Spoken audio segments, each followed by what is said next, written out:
Olmalı diyeceğim ben de. Eşim için geliyorum ama yazmadığım bir şey yapacağım. Kırmış isek dostu bizler, gönül almak zor olmalı. Dilden çıkan acı sözler, yürek yakan kor olmalı, kor olmalı. Yükseklerden bakan gözler, kızarmadan gülen yüzler, yüreklerde kalan izler, moral bozan har olmalı, har olmalı.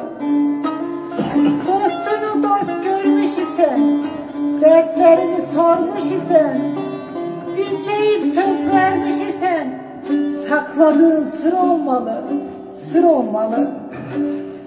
Zalimlerden uzak kaçmak, gönüllere sevgi saçmak, darda ise kucak açmak, kötülüğe dur olmalı, dur olmalı.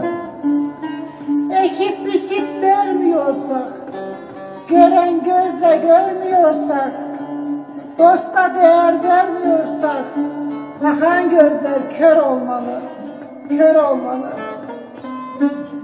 Zorda olan canı görmek, güçlü dostluk bağı örmek, tevrizi der sevgi vermek, o da bize kâr olmalı, o da bize kâr olmalı.